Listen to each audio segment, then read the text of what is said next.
4th visit. तो कैसा लगता है आसाम पे आके?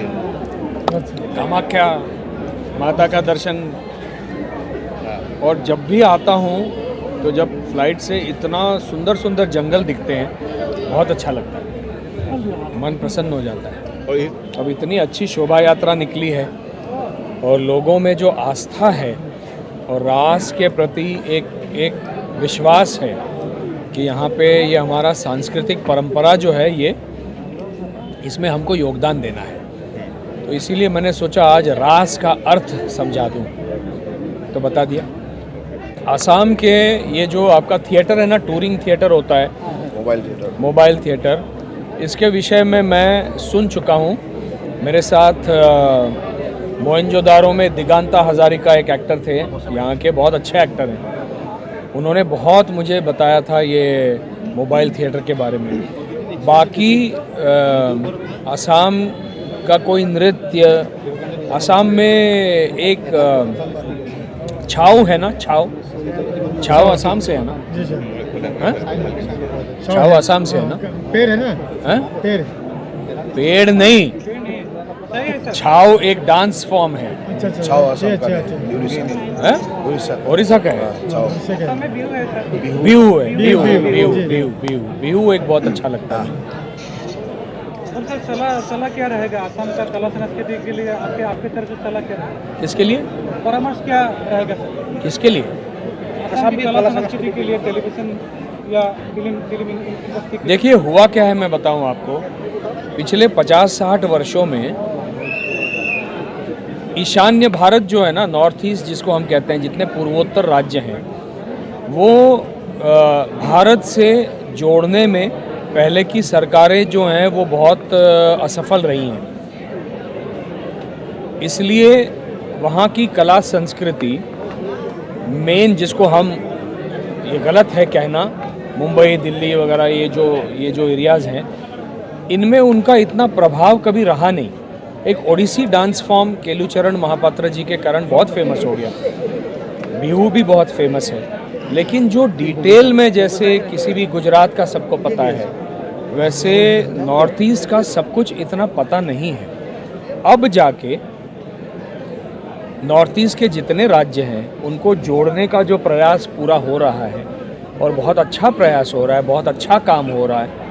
अब धीरे धीरे ये संस्कृति यहाँ पे लोग आना शुरू करेंगे, आ ही रहे हैं। काजीरंगा आते हैं, टी स्टेट्स में जाते हैं, बंगाल के विषय में पता है, लेकिन ऊपर और जाइए तो फिर जो 7 सिस्टर्स हम जिनको कहते हैं, उनके विषय में अब जाके धीरे धीरे लोग जाने लगे हैं। तो नॉर्थ ईस्ट के विषय में अब लोगों के मन में कुतूहल है, उत्सुकता है कि हम जानना चाहते हैं, ये अलग है। आज तक जितना देखा साउथ का, गुजरात का, मध्य प्रदेश का, राजस्थान का, उससे बहुत अलग है। तो अब धीरे धीरे ईशान्य के, पूर्वोत्तर के जितने राज्य हैं वो मेरी सोच में भारत से सही अर्थ में जुड़ेंगे। वो भारत के ही हैं, लेकिन इसके पहले अटल जी की जो सरकार बनी थी, तब से लेकर पूर्वोत्तर राज्यों के लिए विशेष प्रयास शुरू हुए, लेकिन दुर्भाग्य से 2004 से 14 तक वो फिर से रुक गए। तो अब जो 14 से प्रयास हो रहे हैं, सौभाग्य हम लोगों का ये है कि यहाँ पर हेमंत बिस्वा जी हैं, शर्मा जी सीएम हैं, जो कि उन प्रयासों को और अपने परिश्रम से आगे लेके जाना चाहते हैं। तो देखिए, स्टेट और सेंटर का तालमेल नहीं रहेगा तो ये नहीं हो पाता। सर, आप ये मानते हैं कि हिमंत अच्छा काम कर रहे हैं? और देखिए, आज पूरे विश्व में जिस तरह से जियो पॉलिटिक्स चल रहा है, भारत को या उसके किसी राज्य को अपोलोजेटिक होके काम नहीं करना है कि हम क्षमा प्रार्थी हैं,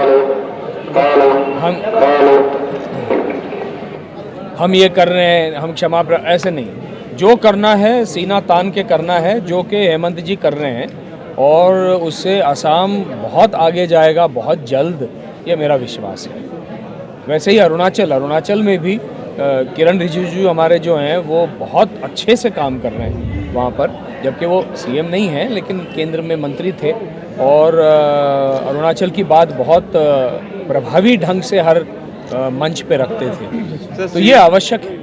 तो सीएम संघ का सपना है कि 5 राज्यों में से टॉप 5 में असम आए, वो सक्सेस हो सकता है ऐसे करने से, जो कर रहे हैं अभी, आप क्या सोचते हैं? देखिए, किसी भी चीज़ का कोई भी सक्सेस होने के लिए सबसे पहले मन में वो एक इच्छा जागृत होनी चाहिए और उसके साथ में प्रयास वैसे होने चाहिए। अगर वो वैसे हैं तो होगा, क्यों नहीं होगा, क्यों नहीं होगा। लेकिन मन में इच्छा ही नहीं हो, प्रधानमंत्री बने हुए लोग भी अगर चुपचाप जिप लगा के बैठ जाएं तो भारत का, मैंने नहीं कहा, आप कह रहे हैं, मैं बोलूँगा, बोल सकता हूँ। तो फिर भारत का विकास कहाँ गया, आपको तो पता है ना। सर, असम का मोबाइल थिएटर देखने और के लिए कोई? आएंगे? और कोई? सर, असम का मोबाइल थिएटर देखने के लिए फिर कब आएंगे सर? अभी नहीं देखूं, अभी नहीं देखूं, नहीं देखा, आज नहीं देखा। नहीं, अभी नहीं देखूं क्या? फिर कब आएंगे? अभी तो देख, फिर कब आएंगे? मैं दिगांता को लेके आऊँगा, दिगांता हजारिका, आपके असम का बहुत अच्छा एक्टर है, मेरा दोस्त है, उसको लेके आऊँगा। सर, आप जाकिर नायक के बारे में बोला था स्टेज पे, हमारे असम में भी एक आदमी है बदरुद्दीन अजमल, वो बहुत विच्छिन्नतावादी मंतव्य दिया है, कम्युनल स्पीच दे रहा हो असम पे, आप क्या बोलना चाहते हैं? मैंने उसकी स्पीच सुनी नहीं है तो मैं कह नहीं सकता क्या उन्होंने बोला, लेकिन मैं इतना अवश्य कह सकता हूँ कि जितने लोग हैं वो इस्लाम से हैं ना, वो अपने विषय में बात करें।